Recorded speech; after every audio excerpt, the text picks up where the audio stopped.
Fala galera, e aí, beleza? Seguinte, tempinho parado aí, mas é porque Júlia ficou doente e tal, eu tenho que dar assistência a ela, eu fico aqui em casa com ela quando ela adoece, alguma coisa assim.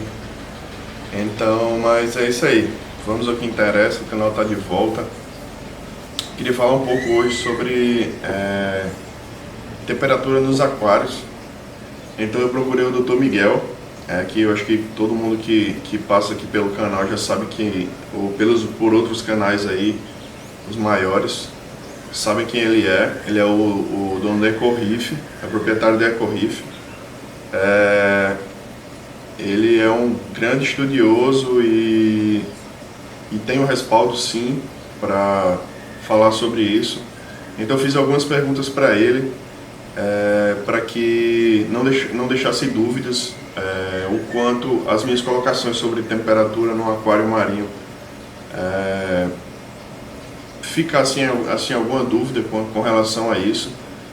E então é isso, eu fiz algumas perguntas para ele por áudio. Eu já conheci ele pessoalmente, vai aparecer uma foto minha com ele aí. Eu já visitei a Ecorif, botei até um vídeo no canal sobre a minha visita na Ecorif. Ele é uma pessoa maravilhosa, sempre disposto a atender. E eu conversei um pouco com ele pelo WhatsApp e pedi autorização dele para colocar o áudio dele. Bom, vou ler aqui porque está no celular, a gente conversou pelo WhatsApp. E eu vou colocar aqui as perguntas, vou colocar aqui do lado, assim, próximo ao aquário aqui. E as respostas vocês vão ficar escutando aí no áudio, beleza? Então aí, primeiro eu perguntei o seguinte, pedi para ele explicar um pouco sobre as variações de temperatura de acordo com a latitude e a longitude. Quanto mais próximo da linha do Equador, vai ter uma temperatura mais uniforme. Explica um pouco sobre as variações de temperatura de acordo com latitude e longitude, por favor. Tá, vamos lá.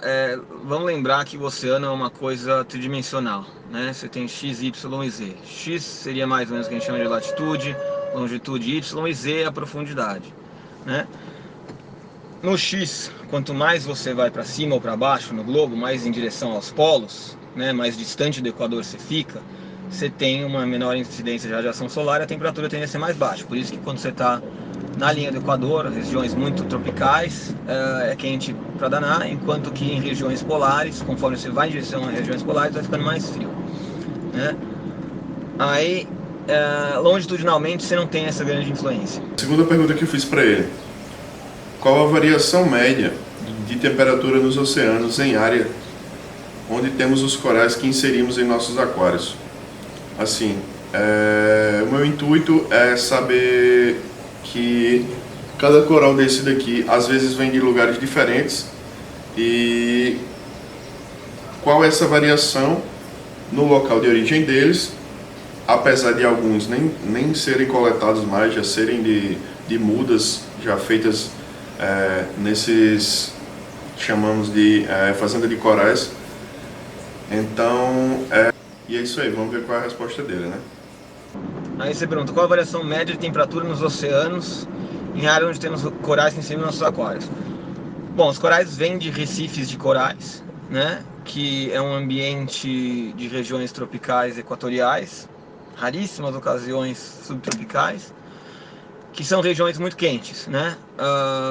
Normalmente a temperatura da água no recife de coral, a coluna da água no recife normalmente é bem homogênea, significa que você não tem muitas variações. É o oposto do estratificado, que significa que você vai tendo gradientes bem evidentes de mudança de temperatura. Então você está na primeira camada é mais quente, depois na segunda camada já é bem mais frio e depois mais frio ainda.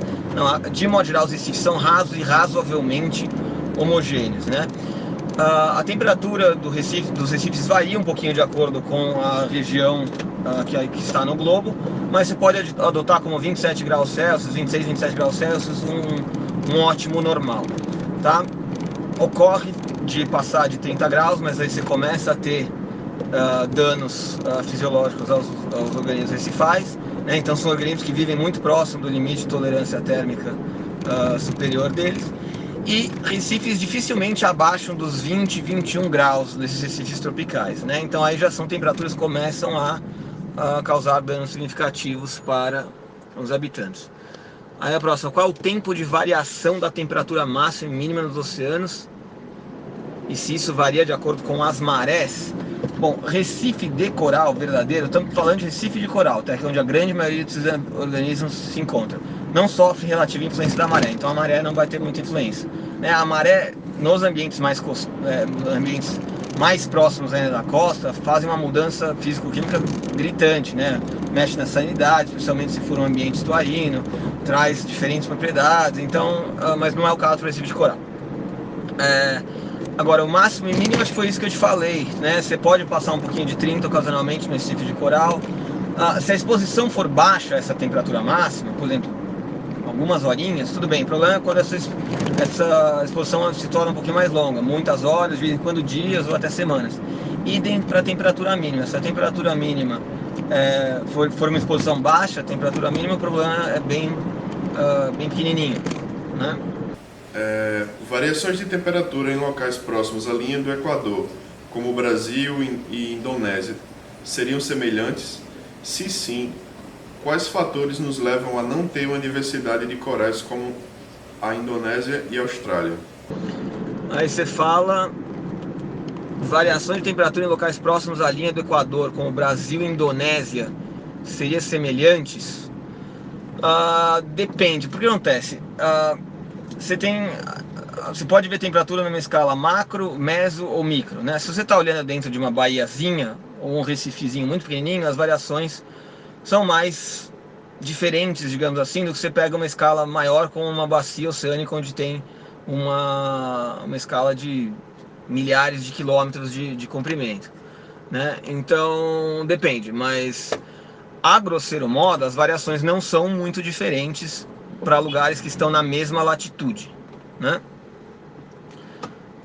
Mas bem a grosso modo. Aí, se sim, quais fatores nos levam a não ter uma diversidade de corais como a Indonésia e a Austrália? No Brasil, isso tem uma série de fatores. Primeiro, a idade do oceano, né? O Oceano Atlântico ele é muito mais novo, muito mais recente do que o Oceano Pacífico. O Oceano Pacífico tem quase a idade do planeta Terra, o Oceano Atlântico tem apenas 200 milhões de anos. Lembra aquela história de Pangeia, Pantalassa? Então, o Pantalassa é o Pacífico, o Atlântico foi aberto no meio depois. Além do mais, nós temos aqui no Atlântico Sul a importante presença do rio Amazonas. Isso daí é uma descarga de água doce, matéria orgânica, sedimento muito grande, que serve como uma tremenda barreira geográfica e também atrapalha muito para que os recifes se desenvolvam tão facilmente quanto se desenvolvem no Pacífico. Então por isso que a gente tem recifes de corais, temos muito menos recifes de corais aqui no Brasil, e com uma fauna bem diferente, mas uma fauna bem menos diversa e também bem menos abundante, né? Qual a importância de se manter a temperatura constante para os corais? Como isso pode afetar a saúde deles? Aí, qual a importância de se manter a temperatura constante para os corais? Como isso pode afetar a saúde deles?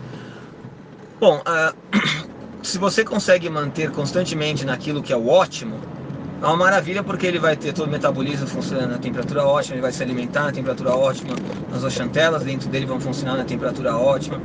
Se você começa a ter variações, lógico que você tem variações pequenas, como 1 grau Celsius para mais ou para menos, isso não faz grandes diferenças, né? Mas se começa a ter, olha, cortou.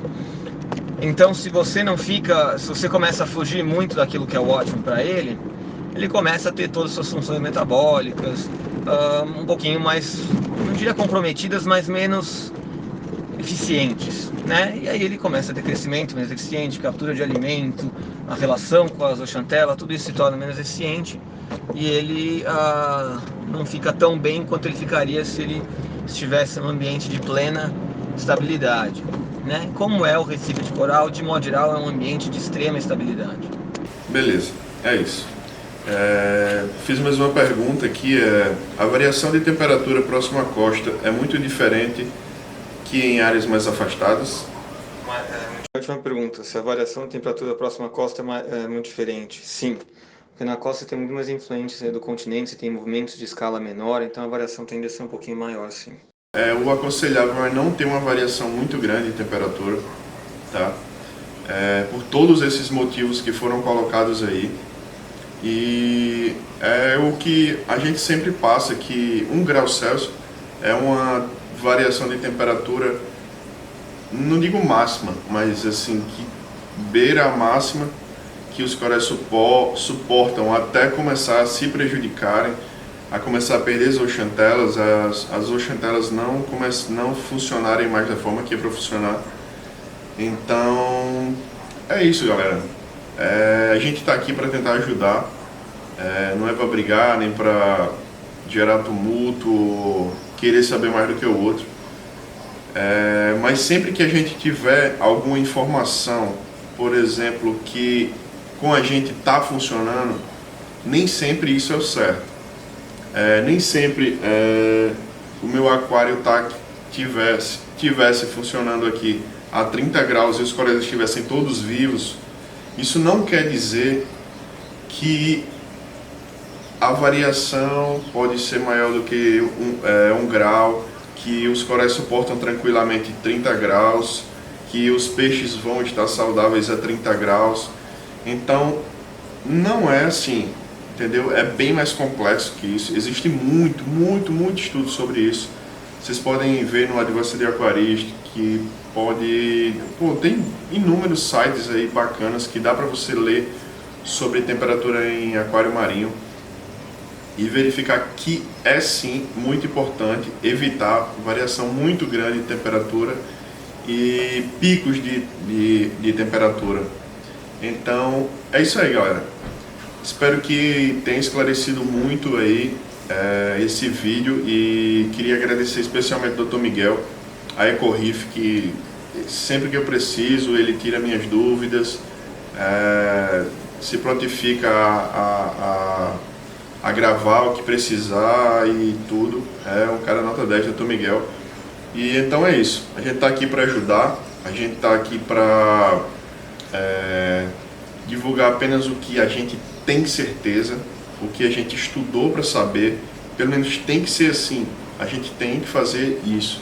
A gente que tem canal, a gente que tem um meio de comunicação, sei lá, um WhatsApp, alguma coisa assim, a gente tem que ter consciência que a nossa opinião vai pode formar, até modificar a opinião de várias outras pessoas. Então, quando a gente for dar uma opinião, tem que ter consciência que isso pode afetar não só o aquário da gente, mas o aquário de muitas pessoas. O cara pode perder tudo, mantém uma temperatura que tu quiser aí que dá certo, varia quantos graus você quiser que dá certo. Pode acabar com o aquário do cara, o cara pode desistir do hobby por causa disso. Então é perigoso. Nós somos formadores de opiniões. Eu creio que meu canal não é tão grande assim, mas para onde ele vai, eu espero que ele esteja mandando a informação certa. Por isso que eu estudo sempre antes de falar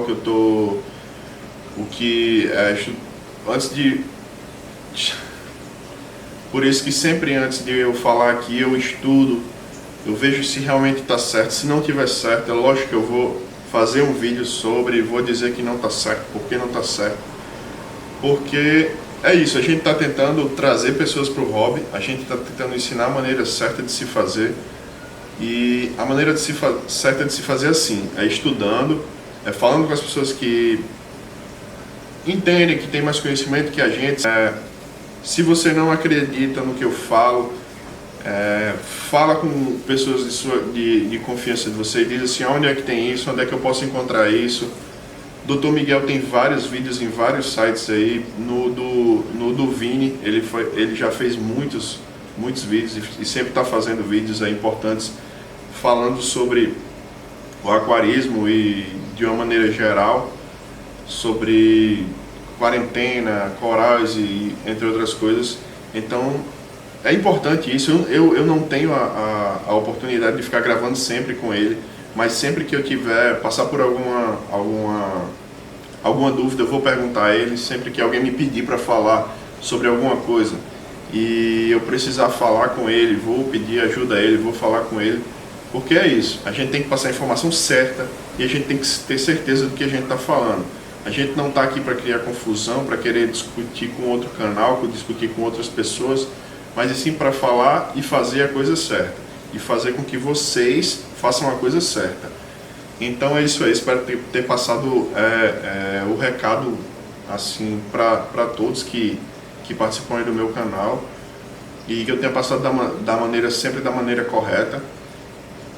E é isso aí, beleza? Espero que vocês continuem acompanhando o canal. Já estamos com 800 e alguns inscritos aí, já vai para quase 1000. Então é bacana isso aí, espero que vocês estejam gostando e que tenha sido bastante útil esse conteúdo, que os próximos também sejam.